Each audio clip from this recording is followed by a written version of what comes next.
C'est l'heure de votre journal. Bonjour à tous, très heureuse de vous retrouver sur 8 Mont Blanc.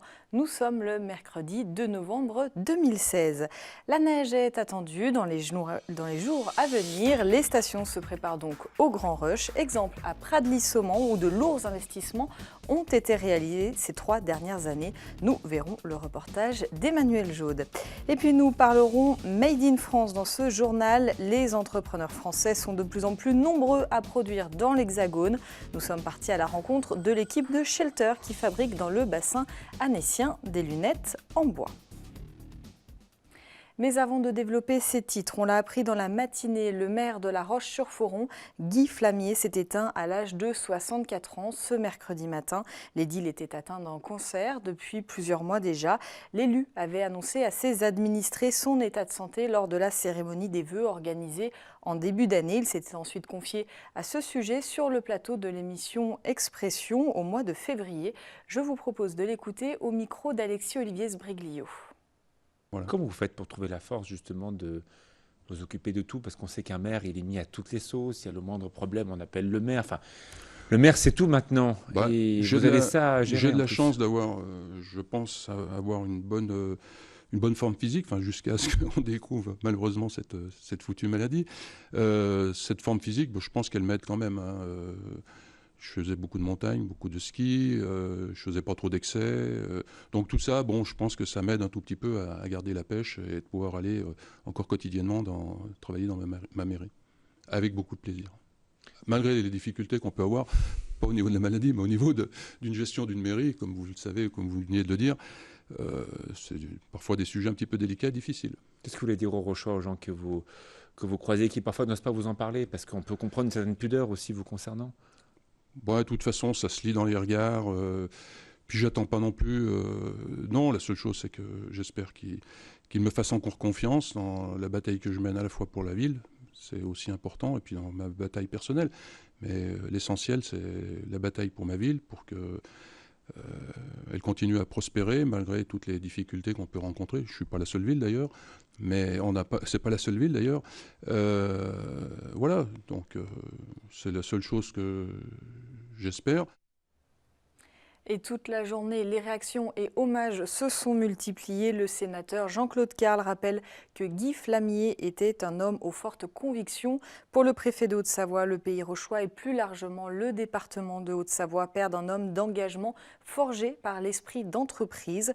Enfin, le président du conseil départemental a partagé sa profonde tristesse. Guy Flamier laissera un grand vide pour Christian Monteil. Ce matin, 1 minute de silence a eu lieu devant la mairie de La Roche-sur-Foron en présence du personnel de la mairie, des proches et de la famille. Enfin, sachez que les obsèques auront lieu le vendredi 4 novembre à 14h30 en l'église Saint-Jean-Baptiste.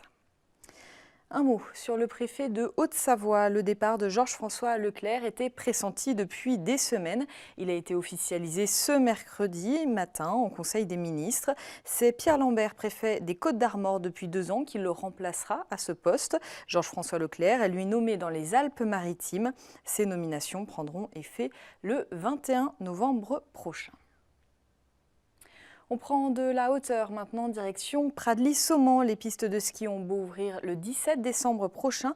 C'est déjà l'effervescence en station. La neige est attendue pour dimanche et les entreprises ont encore fort à faire pour mettre aux normes les installations avant l'arrivée des premiers touristes. La station a investi plus de 4,5 millions d'euros en 3 ans pour la retenue collinaire et l'usine à neige. Emmanuel Jaude y était ce matin. Un mois à peine avant l'ouverture des domaines skiables, les stations se mettent en ordre de marche pour accueillir, comme il se doit, la clientèle hivernale. Sur les pistes de ski de Pradly-Saumon, c'est la retenue collinaire qui finit d'être installée avec son usine à neige. Un investissement de plus de 4,5 millions d'euros sur 3 ans, nécessaire pour garantir un début de saison dans de bonnes conditions. Une réalisation déjà comme la retenue, donc forcément ce sont des travaux qui se font, ne peuvent pas se faire sur une année, ça se fait forcément sur 2 années. Maintenant on aura cette installation qui nous garantira justement le début de saison, donc ce sera maintenant en tout cas on aura cette garantie de pouvoir ouvrir à la date prévue. Si le service des pistes se tient prêt, un peu plus bas, commerçants et hébergeurs aussi ne chôment pas. À la résidence La Soldanelle, le mois de novembre sera très chargé car aujourd'hui, on est loin de l'image d'Épinal du chalet de montagne. On est en train de refaire des salles de bain, donc il y a encore du carrelage à poser. On est en train de changer la literie, donc pareil, il faut démonter les lits pour qu'on puisse installer les nouveaux. Et après, il y aura tout le ménage à faire, toute la mise en place de dernière minute, toutes les décorations pour Noël aussi, donc il y a encore du travail. Tous les professionnels de la montagne sont donc aujourd'hui dans les starting blocks. Pourtant, il manque encore l'élément essentiel de ce début de saison, la neige qui réveille en chacun les envies de vacances et de glisse et qui marque véritablement le début des réservations de l'année. Dans la page des faits divers, pour la deuxième soirée consécutive, le quartier de Chambéry-le-Haut a connu une soirée agitée. Hier soir, il était 18h30 lorsque 20 à 30 personnes encagoulées ont volontairement rassemblé puis incendié des conteneurs à poubelles au pied des immeubles de la place principale. 4 mineurs ont été interpellés au cours de la soirée. La police a repris le contrôle de la situation aux alentours de 21h30 après avoir sécurisé la zone pour que les pompiers puissent intervenir. On parle économie et Made in France. Maintenant, depuis quelques années, les produits fabriqués dans l'Hexagone ont la cote auprès des consommateurs, une tendance sur laquelle surfent donc de plus en plus d'entrepreneurs. Exemple avec cette jeune entreprise installée dans le bassin annécien depuis 3 ans. Elle fabrique et assemble des lunettes en bois produits en France. Jean-Paul Crespi a rencontré cette équipe qui croit au savoir-faire français. Ils sont quatre associés à poursuivre depuis 3 ans un projet entrepreneurial atypique. Ils s'appuient sur de très fortes valeurs sociétales pour développer un produit surprenant, les lunettes solaires en bois. Un produit made in France, éco-responsable et recyclable.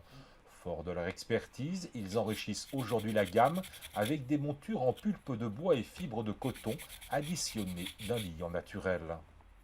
Le Made in France, c'était un peu une tendance au départ. Et ça fait déjà 3-4 ans que tout le monde veut faire du Made in France. Et on a un vrai retour aux valeurs, au savoir-faire des artisans. Et en fait, on s'est rendu compte que on voulait de nos propres mains fabriquer un objet et le concevoir. Il y a une vraie prise de conscience, un vrai travail de fond qui est en train de se faire sur une consommation, on va dire, plus responsable, plus locale. Enfin, vraiment, les gens, maintenant, ils cherchent des produits qui ont une histoire et quitte à ce que ce soit une histoire locale, ils l'aiment encore plus. On aurait pu acheter sur catalogue en Chine. Après nous, c'était pas du tout au départ nos valeurs et surtout, l'idée de base était vraiment de fabriquer nos montures. Face à la demande, ils ont externalisé l'usinage des montures à Oyonnax. Le ponçage, la finition, l'assemblage et le développement sont réalisés dans les ateliers d'Annecy. En 3 ans, plus de 6000 paires de lunettes sont sorties de cet atelier. Là, il faut avancer. 3 ans après, si on commence à en vivre doucement, on est 3 actifs dans la société. Donc on a besoin en fait d'avoir un petit coup de boost pour nous dire dans 10 ans où est-ce qu'on sera.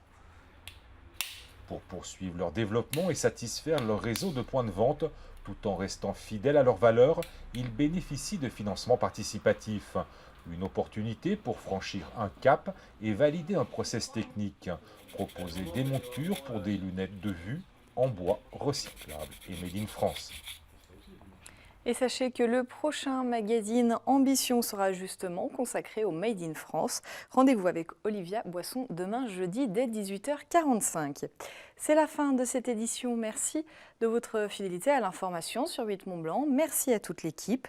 À 20h, retrouvez Alpes Sentinelles du paysage, des portraits de femmes et d'hommes qui entretiennent et préservent les paysages alpins. Nos programmes continuent donc tout de suite sur 8 Mont Blanc et sur 8montblanc.fr. Passez une très belle soirée. À demain.